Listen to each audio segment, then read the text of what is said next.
Meus queridos, a paz do Senhor. É com muita alegria que mais uma vez estamos aqui na Academia de Pregadores para a nossa sexta lição do trimestre. Esse segundo trimestre de 2016, nós estaremos estudando nesta aula a lição de número 6. Lição de número 6 do dia 8 de maio, a lei, a carne e o espírito. O texto áureo da nossa lição está em Romanos, capítulo 7, o versículo 25, que nos diz o seguinte: Dou graças a Deus por Jesus Cristo, nosso Senhor, assim que eu mesmo, com o entendimento, sirvo a lei de Deus, mas com a carne, a lei do pecado. O ponto central da nossa lição nos diz que Jesus Cristo nos libertou do jugo da lei, do pecado e das obras da carne. Por isso podemos andar em espírito. Como é comum fazermos, vamos aos objetivos gerais e ao objetivo específico da nossa lição.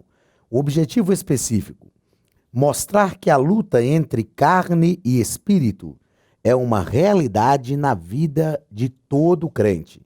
Mostrar que a luta entre carne e espírito é uma realidade na vida de todo crente.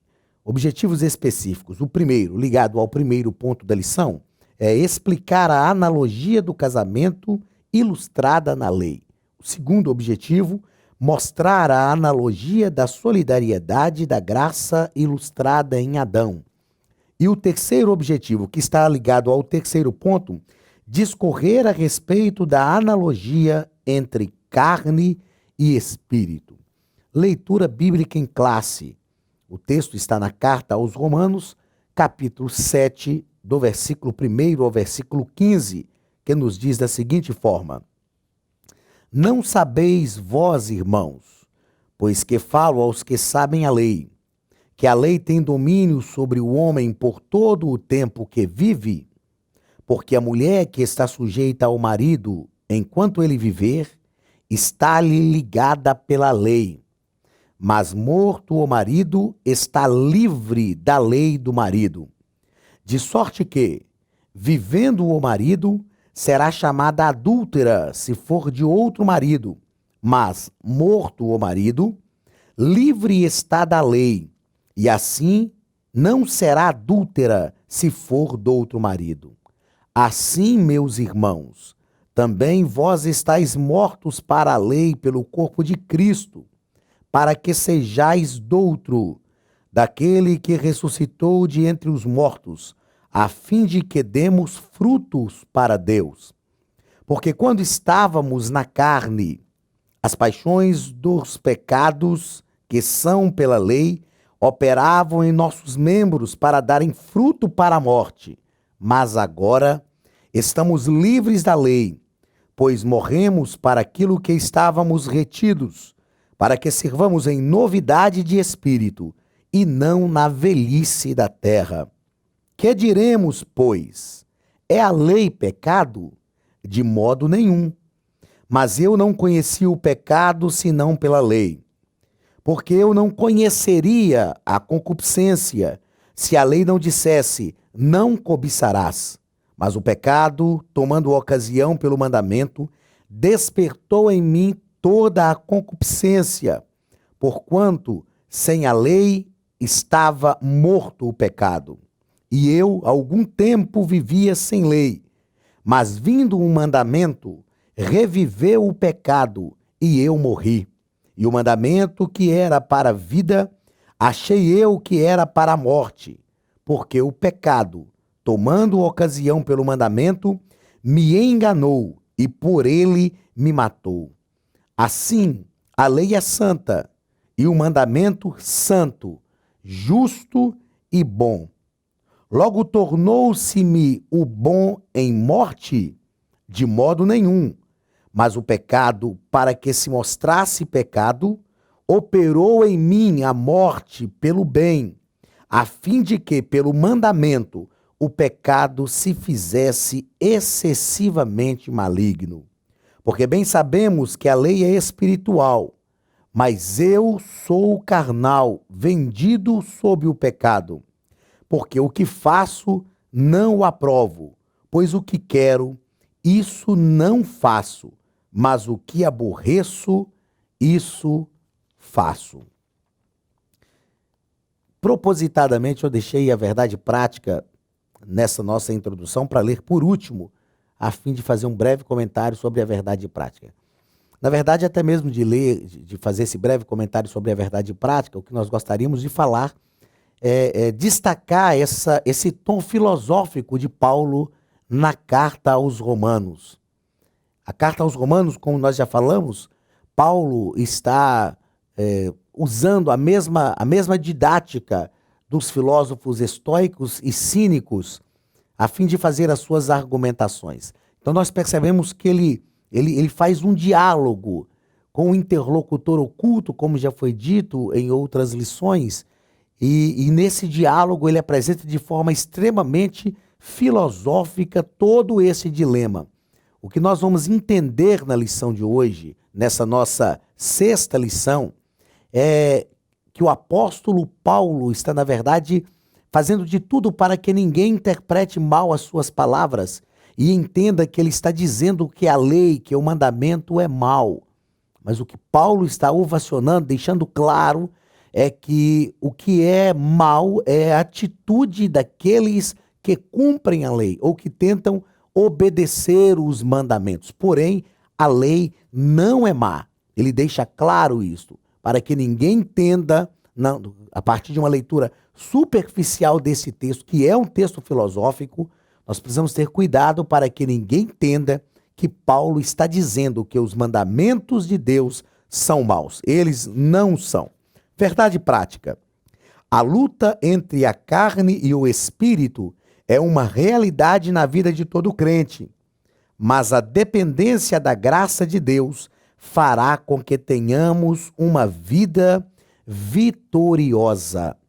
Nós já fizemos um breve comentário disso em outras lições, mas a verdade prática nos propõe especificamente este momento agora. A graça de Deus está sobre toda a humanidade. Quando nós estudamos sobre a graça de Deus, nós percebemos que a graça de Deus não está somente sobre a vida dos crentes, dos salvos em Cristo Jesus. Sem dúvida nenhuma, este texto do capítulo 7 da carta aos Romanos, Paulo já está falando para crentes, porque ele está falando do dilema, da luta que existe entre a carne e o espírito. Ele vai tratar deste assunto fazendo uma referência exatamente para a vida daqueles que já servem a Cristo como Senhor e Salvador. Mas é preciso que nós entendamos que a graça de Deus está sobre toda a humanidade. E essa graça nós chamamos de graça comum, que está ligada à revelação comum ou à revelação natural. Esta graça comum, ela tem o papel, ela tem a motivação, ela tem a intenção de atrair o homem a Deus. Se não fosse a graça comum sobre toda a humanidade, nenhum de nós teríamos alcançado a salvação, porque a graça comum atrai o homem a Deus. Porém, quando nós somos justificados pela fé, mediante o sacrifício de Cristo, como nós já tratamos aqui também, nós recebemos o que nós chamamos de graça especial. A graça especial tem a intenção, ela tem o propósito de nos dar poder para vencer o pecado. Nenhum de nós conseguimos vencer o pecado de nós mesmos, mas nós temos o poder que vence o pecado através da graça especial. E é desta graça que Paulo está tratando aqui na verdade prática, quando ele nos assevera que a luta entre a carne e o espírito é uma realidade na vida de todo crente.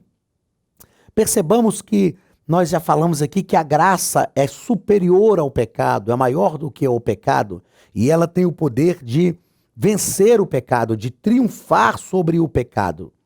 Entretanto, como nós tratamos lá na primeira lição, ao apresentarmos aqueles 3 últimos slides da primeira lição, e eu digo assim porque se você quiser voltar naquela primeira aula, você vai ter condição de rever o que nós falamos, a partir do prefácio da carta de Paulo aos Romanos, feito por Martinho Lutero. Lutero, ele nos ensina, ele nos fala, nos garante neste prefácio, ele vai aclarar para todos nós que mesmo envolvidos pela graça de Deus e salvos por Cristo, mesmo que o pecado não impere em nossa vida, mesmo vivendo livres do pecado, Lutero deixa claro, e eu concordo com ele plenamente, que o pecado ainda está vivo em nós. O pecado ainda está vivo em nós. Ele não foi aniquilado. E nós precisamos depender do Espírito Santo e continuar dependendo da graça de Deus, para que o pecado não tenha poder sobre a nossa vida. Mas ele ainda está vivo em nós. Por isso, essa luta entre a carne e o Espírito é uma realidade na vida de todo crente. Mas não se esqueça, você já foi atraído pela graça comum. Você já foi conquistado por Cristo. Já foi justificado pela fé mediante o sacrifício de Cristo na cruz do Calvário. E já recebeu a graça especial que dá poder para vencer o pecado. Eu e você temos à nossa disposição o poder que vence o pecado. A graça especial está sobre a nossa vida. Vamos à introdução da nossa lição. O nosso comentarista, ele coloca na introdução da nossa lição que nós vamos estudar nesta lição o papel do cristão em relação à lei, à carne e o espírito.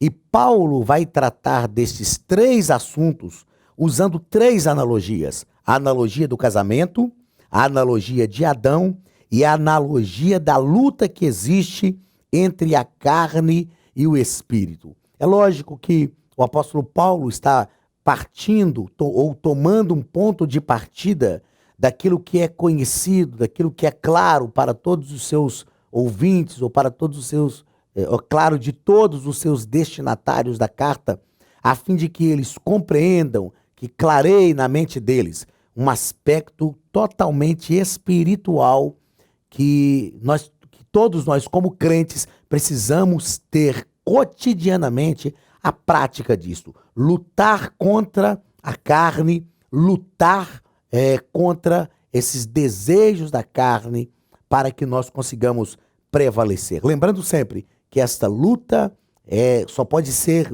vitoriosa se nós estivermos constantemente dependendo da graça de Deus. Primeiro ponto da nossa lição: a lei ilustrada na analogia do casamento. No primeiro parágrafo, o nosso comentarista vai tratar sobre essa metáfora do casamento. Ele vai deixar claro que o contrato de casamento perde a sua validade. Isso era muito claro e é claro na mentalidade de todos nós. Os votos conjugais que são feitos, eles têm a validade, todos nós ouvimos isso quando casamos, até que a morte venha, até que a morte separe os cônjuges. Então o apóstolo Paulo vai tomar esta metáfora e vai dizer que o contrato de casamento perde a validade quando um dos cônjuges morre. Ao morrermos com Cristo, o comentarista coloca isso aqui: ao morrermos com Cristo, a lei não pode mais nos condenar. Estamos unidos a Cristo. A morte, logicamente, que a lei só tem poder, ou só tinha poder sobre a vida de alguém enquanto esta pessoa estava vivo. Ao passar para a morte, ao morrer, a lei não tinha como operar sobre a vida de ninguém. Eu já disse na lição passada e repito agora que se nós morremos com Cristo e cremos nele pela fé, ele já cumpriu a lei. Se nós estamos subjugados a Cristo, automaticamente a lei não tem mais poder sobre a nossa vida. É lógico que nós precisamos deixar claro que o que perde poder sobre a nossa vida não é o aspecto moral da lei, e sim o aspecto cerimonial. Na verdade, o que muitas pessoas têm confundido nos nossos dias é acreditar que porque nós vivemos no que nós chamamos de dispensação da graça, isso partindo do estudo dispensacionalista, que é um estudo muito interessante pedagogicamente falando, mas nós não podemos afirmar que uma dispensação encerra e começa a outra. Não, as dispensações se perfazem, elas entram umas nas outras. E algumas pessoas dizem que, já que nós vivemos na dispensação da graça, a lei não tem mais validade para os nossos dias. Isso não é verdade. O que Jesus aboliu na lei, na verdade, o que Jesus abrogou na lei. Nós precisamos entender que Jesus não veio abolir totalmente a lei, ele não veio extirpar a lei. A própria Bíblia diz que Jesus veio abrogar a lei. O que é abrogar uma lei? Não é dizer que aquela lei não tem mais validade, mas é reformular esta lei dentro de uma estrutura atualizada de sociedade. Existem leis no nosso país que são abrogadas. O Código Civil brasileiro, por exemplo, se não me falha a memória, foi em 2005, houve uma abrogação do Código Civil. Alguns aspectos foram mudados, alguns incisos, alguns artigos foram mudados, mas o Código Civil continua tendo validade. O que Jesus fez foi cumprir a lei e abrogar a lei. E, sobretudo, o que foi abolido da lei foi o seu aspecto cerimonial, o cumprir sacrifícios, entregar os sacrifícios, a guarda dos sábados. Essas coisas foram abrogadas por Jesus. Mas o aspecto cerimonial da lei tem validade para os nossos dias. Não matarás, não adulterarás, não dirá falso testemunho, não cobiçarás a casa do teu próximo, a mulher do teu próximo, os bens do teu próximo. Todas estas coisas têm validade para os nossos dias. O que Paulo, entretanto, está deixando claro é que em Cristo a lei já foi cumprida. Se nós estamos submetidos a Cristo, Paulo fala isso em todas as suas cartas, ou em algumas das suas cartas, várias delas, na verdade, ele diz que nós já estamos mortos com Cristo. Uma vez mortos com Cristo, a lei não tem poder mais de operar sobre a nossa vida. Quando ele trata da metáfora do casamento, é exatamente sobre isso que ele está falando. O segundo parágrafo do primeiro ponto, o comentarista vai tratar sobre a metáfora da mulher viúva. E ele coloca aqui que a intenção era mostrar que a morte de Cristo na cruz e os cristãos, juntamente com ele, com esta morte de Cristo, rompeu os votos de obediência aos preceitos legais da lei mosaica. Nós acabamos de afirmar isto aqui. Não é que a lei não tem mais validade. O aspecto moral da lei continua tendo validade, porém nós não estamos mais submissos a ela, não estamos mais subjugados a ela como estava o povo de Deus, como estavam os judeus no Antigo Testamento. Cristo é a plenitude, porque só ele cumpriu plenamente a lei. Então Cristo é a plenitude de tudo isto. No terceiro parágrafo, o comentarista vai nos falar sobre mortos para a lei. A morte do crente para a lei ocorre pelo fato de ele estar unido a Cristo. Na verdade, esse primeiro ponto da nossa lição está tratando sobre toda essa ilustração e o comentarista está fazendo tão somente uma abordagem que vai corroborar tudo aquilo que ele está tratando no tópico anterior. Nós estamos mortos para a lei, porém vivos para Deus, vivos para Cristo. E se nós pensarmos, atentarmos muito bem, eu estava comentando hoje aqui com um dos nossos irmãos daqui da Academia de Pregadores, que na verdade, quando Jesus cumpre a lei, abroga a lei e nos dá o direito de estar livres do poder da lei, porque nós estamos a serviço de Cristo, estamos unidos a Cristo, muitos entendem com esta atitude de Cristo que as coisas ficaram muito mais fáceis. Não. Jesus, ele asseverou muito mais as coisas, porque a lei dizia que aquele que tomasse uma mulher e entrasse a ela, tivesse uma relação sexual com ela, cometia adultério. Jesus disse, olha, eu vos digo mais, aquele que tão somente olhar para uma mulher e desejá-la, ele já cometeu adultério com ela. A lei dava o direito da pessoa vingar alguns males que eram feitos com ela. Por exemplo, se alguém furasse o olho direito da pessoa, a lei disciplinava. Para que ela não extrapolasse os limites, a lei disciplinava que esta pessoa podia também furar o olho direito daquela pessoa que lhe vazou o seu olho. O vingador do sangue também podia vingar o sangue derramado de algum parente. Cristo veio e mudou toda a estrutura. Ele disse, olha, se o teu inimigo tiver fome, dê a ele de comer. Se o teu inimigo tiver sede, dê a ele de beber. Pois fazendo assim, amontoarás brasas sobre a tua cabeça. Então, quando Paulo discorre na carta aos Romanos, falando que nós estamos mortos para a lei, isso não nos dá o direito de viver uma libertinagem cristã.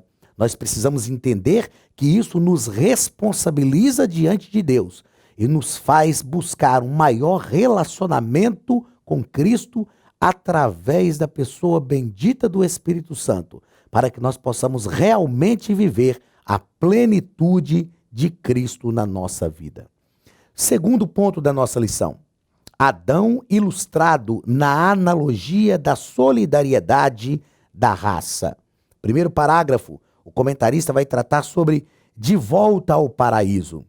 E ele vai nos dizer que o objetivo do apóstolo na carta aos Romanos é vincular a desobediência de Adão à humanidade.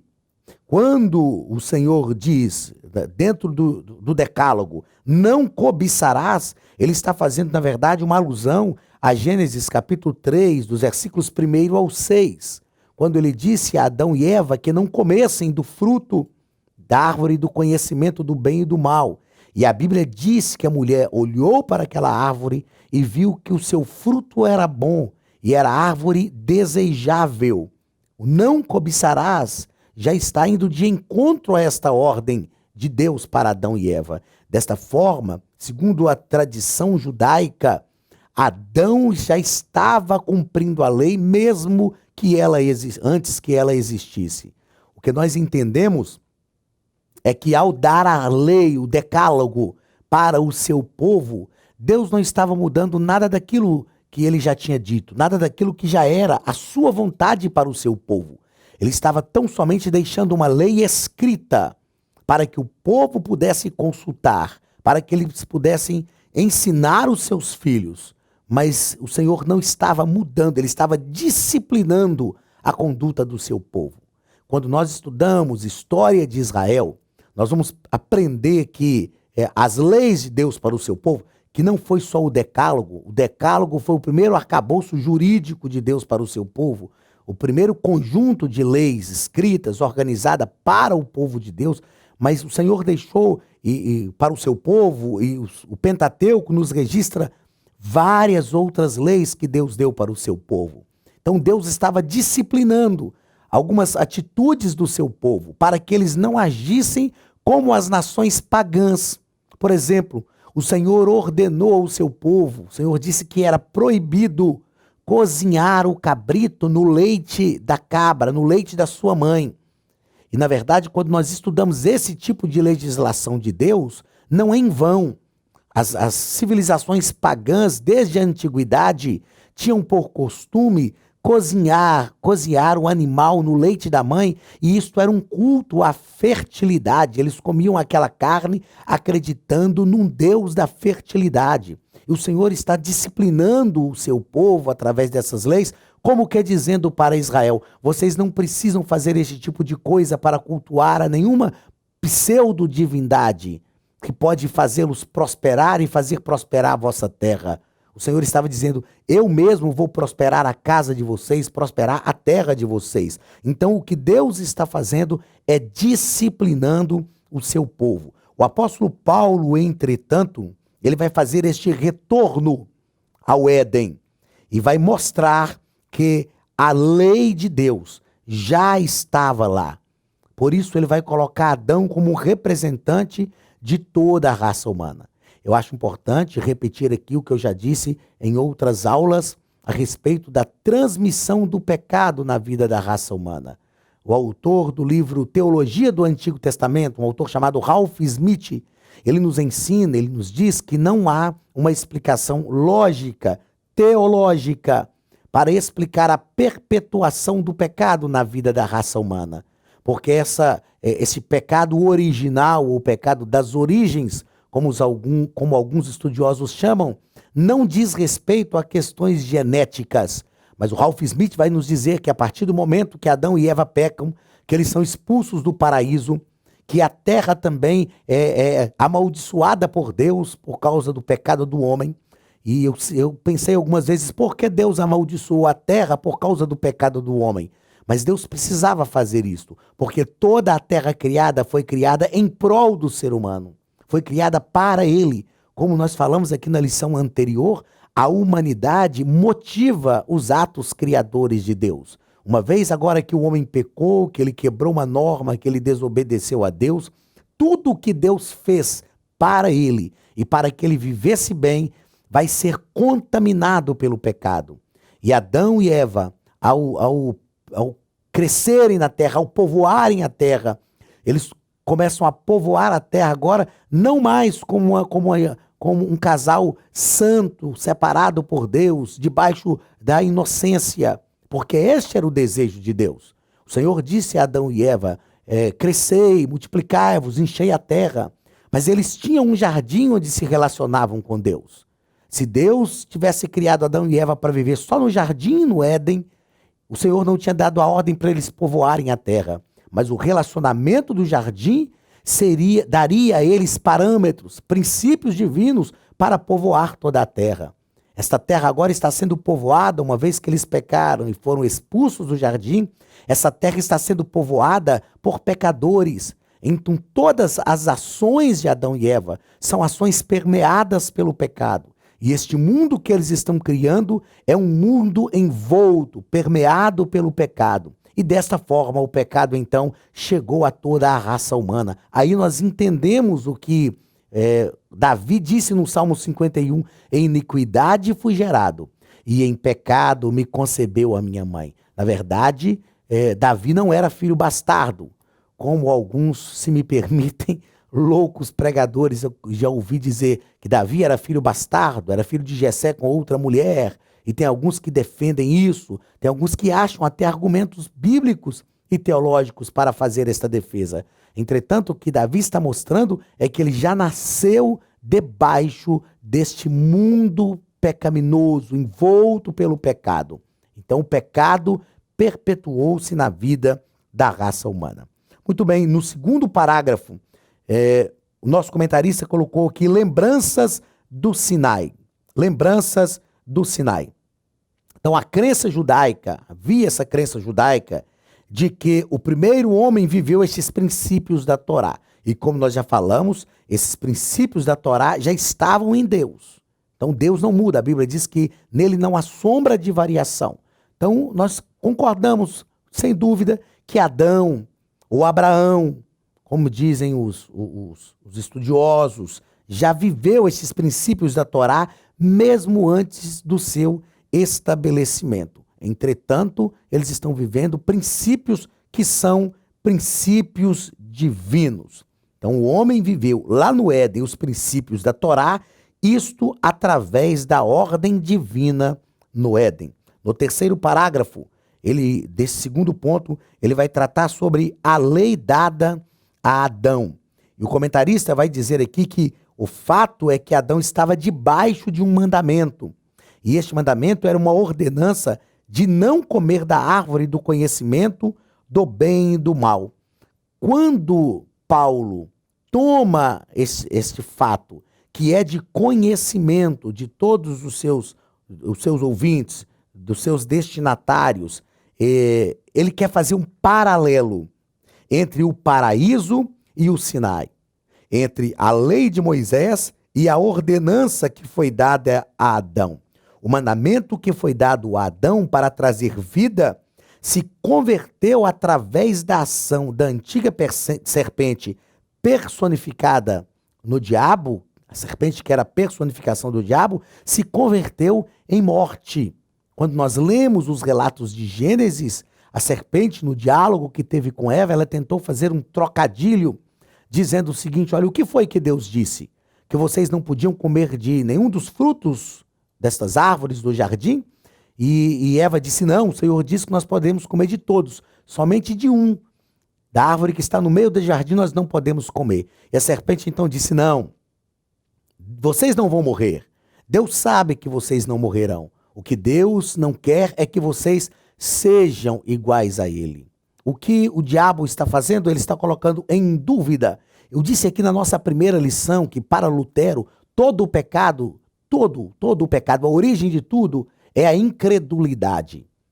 E Lutero, ele é feliz, foi feliz nesta colocação, porque o que nós vemos aqui no Éden é o surgimento da incredulidade. O que vemos no Éden é o surgimento da incredulidade. Eles deixaram de crer em Deus.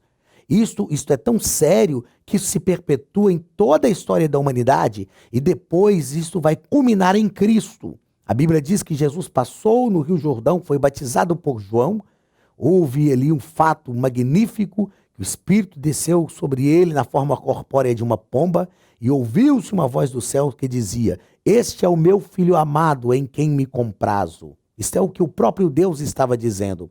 A palavra de Deus diz que depois dali o Espírito levou o Senhor ao deserto para ser tentado. E lá no deserto, o diabo tenta o Senhor, assim como ele tentou Adão no Éden. A tentativa de Satanás é colocar em descrédito aquilo que Deus havia dito como algo certo. Lá no Éden, ele disse, olha, vocês não vão morrer. Deus está mentindo para vocês. Com Jesus no deserto, ele tinha acabado de ouvir, este é o meu filho amado em quem me comprazo. O diabo então chega para ele e diz, se tu és o filho de Deus. O diabo mais uma vez está colocando em dúvidas aquilo que Deus tinha dito como certo. Eu disse em aulas anteriores que Jesus e Adão são parelhos, porque Adão não surgiu da relação de homem e mulher, ele foi criado por Deus. Jesus também não. O Espírito Santo gerou Jesus no ventre de Maria. O Senhor, Deus não fez Jesus do pó da terra como fez Adão, mas gerou Jesus no ventre de Maria, que é descendente de seres humanos que vieram do pó da terra. Então, as ações criadoras de Deus em relação a Adão, em relação a Cristo, elas se equiparam. E por isso Paulo vai dizer que o primeiro Adão pecou, mas o segundo Adão foi obediente. Nós vemos que Jesus foi tentado no deserto e em todas as situações o diabo dizia, se tu és o filho de Deus. E ele sempre respondeu com a palavra. E ele venceu o diabo, venceu a tentação no deserto. Então, o diabo fez com que um mandamento que era bom se tornasse em destruição lá no Éden. Mas em Cristo as coisas foram refeitas, porque o Senhor venceu a Satanás. Não há nenhum problema, então, com a lei. Ela é boa, o seu propósito é bom. O problema, portanto, não estava na lei, mas naqueles que eram regidos por ela. Não há problema com a lei, mas com aqueles que se regem por ela. O que Jesus fez foi ser submisso à vontade de Deus, cumprir plenamente a lei, para que ele fosse o nosso representante. Segundo parágrafo do terceiro ponto, a malignidade da carne. Essas palavras de Paulo sobre a malignidade na carne revelam o conflito entre a nossa natureza em Cristo e o velho homem, que ainda reside em nós. Falamos aqui que o pecado não está morto em nós, ele está dominado pela graça de Deus. Está dominado pelo poder que vence o pecado, que é esta graça especial, mas ele ainda reside em nós. E há uma guerra entre a carne e o espírito, que o próprio apóstolo Paulo, nós trataremos disso na lição de número 7, na próxima lição, que o próprio apóstolo Paulo grita dizendo, miserável homem que eu sou, porque quando eu quero fazer o bem não faço, mas o mal que eu não quero, este eu faço. Ele diz, miserável homem que eu sou, quem me livrará do corpo desta morte? Esta guerra entre a carne e o espírito se achava também em Paulo e se acha em todos nós. Esse contexto, então, parece não deixar dúvidas de que Paulo tinha em mente os crentes, como nós já falamos, os crentes que, pelo fato de serem cristãos, acreditavam que podiam viver vitoriosamente sem o Espírito Santo. O que a lição está nos ensinando é que sem o Espírito Santo nós não conseguimos chegar em lugar algum. Sem o Espírito Santo nós não conseguimos vencer esta batalha. Nós precisamos nos conscientizar que nós não podemos vencer o pecado. Paulo, escrevendo para Timóteo, ele diz: foge dos desejos da tua mocidade. O que nós podemos fazer é seguir as orientações de Tiago, irmão de Jesus, que na sua epístola diz: resisti ao diabo e ele fugirá de nós. O diabo nós podemos resistir. O pecado nós temos que fugir. Fugir da aparência do mal. E quem nos dá força para fugir é o Espírito Santo que habita em nós. É o Espírito Santo que habita em nós. Ter tempo de crente não nos dá condição de fugir do pecado. Ser pastor não nos dá condição de fugir do pecado. Ter um cargo na igreja também não.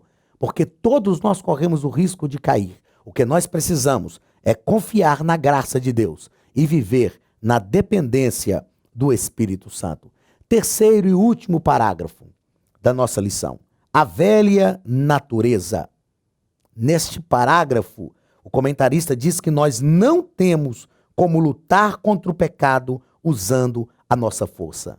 Se algum homem pudesse vencer o pecado pela sua própria força, Jesus não teria encarnado para morrer em nosso lugar. Nenhum de nós podemos vencer o pecado pela nossa própria força, mas nós temos o poder que vence o pecado. O pecado ainda está vivo em nós. Estou fazendo questão de repetir isso, porque isso é muito importante nessa lição. O pecado ainda está vivo em nós, não reinando em nós. Ele está subjugado por Cristo. Então, mesmo vivendo debaixo da graça, o crente experimenta o conflito entre a antiga e a nova natureza de Cristo. Qual é a nossa salvação? Dependa inteiramente da graça de Deus e viva em comunhão com o Espírito Santo todos os dias da sua vida de maneira ininterrupta. Ininterrupta. Este é o poder que vence o pecado. Muito bem, meus queridos, chegamos ao final da nossa lição em relação à lei, à carne e o espírito. Nós aprendemos que a lei é boa, mas ela enfermou-se. Nós aprendemos que a carne tende para o mal, mas o espírito pode nos dar força para vencer o pecado. Que essa seja uma realidade cotidiana na sua vida. Que o Espírito Santo continue falando ao seu coração e que a graça de Deus esteja sobre ti e sobre a tua casa. Receba mais uma vez um abraço da Academia de Pregadores e do pastor Anderson Silva. Não se esqueça, Academia de Pregadores, buscando a excelência do conhecimento de Deus. Que a mão do Senhor esteja sobre a sua vida. Deus te abençoe e até semana que vem.